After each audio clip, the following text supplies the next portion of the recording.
नमस्ते दोस्तों, मैं प्रिंस स्वागत करता हूं आपका अपना प्यारा सा YouTube channel Rathore online academy में। दोस्तों, आज हम आपके लिए लेके आए हैं क्लास 10th हिंदी चैप्टर 11 के दो महत्वपूर्ण क्वेश्चन। तो चलिए हम आज के क्लास को स्टार्ट करते हैं। सबसे पहले हम बात करेंगे चैप्टर 11 है क्या। चैप्टर 11 जो है वह क्या है, तो नौबत खाने में इबादत। चैप्टर 11 की अगर हम बात करें तो चैप्टर 11 जो है वह क्या है, तो चैप्टर 11 है नौबत खाने में इबादत। अगर इस चैप्टर के लेखक की बात करें तो इस चैप्टर के जो लेखक है वह है यतीन्द्र मिश्र साहब। तो अगर हम यतीन्द्र मिश्र साहब की जन्म की अगर हम बात करें तो यतीन्द्र मिश्र का जन्म जो हुआ था वह 1977 में हुआ था। कब हुआ था? यतीन्द्र मिश्र का जन्म 1977 में हुआ था। कहाँ पे? अयोध्या में। अयोध्या के उत्तर प्रदेश में, उत्तर प्रदेश के अयोध्या में यतीन्द्र मिश्र का जन्म हुआ था। कब? तो 1977 ईस्वी में। चलिए, पहला क्वेश्चन कहता है कि संगीतमय का अर्थ आप क्या समझते हैं। क्वेश्चन क्या है? संगीतमय का अर्थ आप क्या समझते हैं। कहता है कि कुलसुम हलवाई के कचौरी को, कुलसुम हलवाई के कचौरी को संगीतमय कहा गया। कुलसुम हलवाई के कचौरी को क्या कहा गया है? तो संगीतमय कहा गया है। कुलसुम हलवाई के कचौरी को संगीतमय कहा गया है जब बहुत गर्म घी में, वह जब बहुत गर्म घी में कचौरी को डालता था या डालते थे।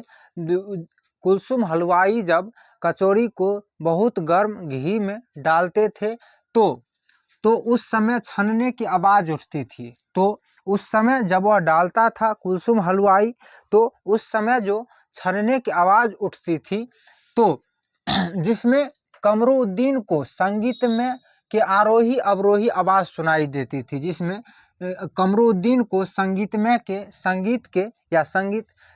के आरोही अवरोही सुनाई देती थी, संगीत के आरोही अवरोही सुनाई देती थी। इसलिए कुलसुम हलवाई के कचौरी को संगीतमय कचौरी कहा गया। इसलिए कुलसुम हलवाई के कचौरी को संगीतमय कचौरी कहा गया। किसको कहा गया है संगीतमय? संगीतमय का अर्थ आप उम्मीद करता हूं अच्छी तरह समझ गए होंगे। एक बार हम फिर से इसको रिपीट करते हैं। कुछ कहता है संगीतमय का अर्थ आप क्या समझते हैं। संगीतमय, कुलसुम हलवाई के कचौरी को संगीतमय कहा गया। कुलसुम हलवाई जो था उसके कचौरी को संगीतमय कहा गया है। जब वह गर्म घी में किसको डालता था? कचौरी को डालता था। तो उस समय छनने की आवाज़ जो उठती थी, तो छनने की आवाज़ सुनकर कमरुद्दीन को संगीत के आरोही अवरोही आवाज़ सुनाई देती थी। कमरुद्दीन को संगीत के आरोही अवरोही आवाज़ सुनाई देती थी। इसलिए कुलसुम हलवाई के कचौरी को संगीतमय कहा गया है। उम्मीद करता हूं यह क्वेश्चन आप अच्छी तरह से समझ गए होंगे। अगला क्वेश्चन 2 नंबर का क्वेश्चन कहता है कि डुमराव की महत्ता किस कारण से है। डुमराव की महत्ता किस कारण से है? कहता है कि डुमराव की महत्ता शहनाई के कारण से है। डुमराव की जो महत्ता है वह किस कारण से है? तो शहनाई के कारण से है। आगे है कारण से प्रसिद्ध शहनाई वादक बिस्मिल्लाह खां का जन्म डुमराव में हुआ था। प्रसिद्ध शहनाई वादक बिस्मिल्लाह खां की अगर हम जन्म की बात करें तो बिस्मिल्लाह खां का जो जन्म हुआ था वह कहाँ हुआ था? तो वह हुआ था डुमराव में हुआ था।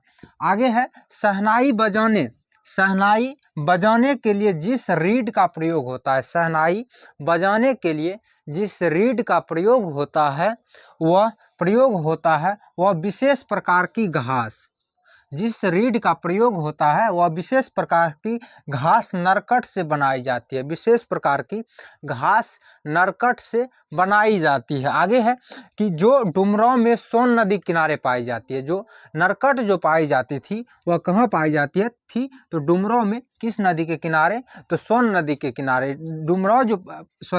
नरकट जो पाई जाती थी वह डुमराव में सोन नदी के किनारे पाई जाती है या पाई जाती थी। क्या कहता है? क्वेश्चन था आपका डुमराव की महत्ता किस कारण से? डुमराव की जो महत्ता है वह शहनाई के कारण से। क्यों? तो क्योंकि प्रसिद्ध शहनाई वादक, प्रसिद्ध, आप उम्मीद करता हूं इसको देखे समझे होंगे और इसके बारे में बुक में पढ़े होंगे। प्रसिद्ध शहनाई वादक कौन? तो बिस्मिल्लाह खां। कौन? बिस्मिल्लाह खां का जो जन्म हुआ था वह डुमरांव में ही हुआ था। कहाँ पर हुआ था? डुमरांव में ही हुआ था। और बिस्मिल्लाह खां का जन्म डुमरांव में हुआ था। शहनाई बजाने के लिए जिस रीड का प्रयोग होता है वह विशेष प्रकार की घास नरकट से बनाई जाती है। वह विशेष प्रकार की घास नरकट से बनाई जाती है जो सोन नदी के किनारे मिलता था। और सोन नदी था कहाँ पे? तो डुमरांव में ही था। तो उम्मीद करता हूँ इस दोनों क्वेश्चन को आप अच्छी तरह से समझ गए होंगे। अगर यह क्वेश्चन एग्जाम में आता है तो आप नहीं छोड़ेंगे। तो आज की क्लास को अब ख़त्म करते हैं। मिलते हैं आपसे अगले क्लास में। थैंक यू, धन्यवाद, नमस्ते, बाय।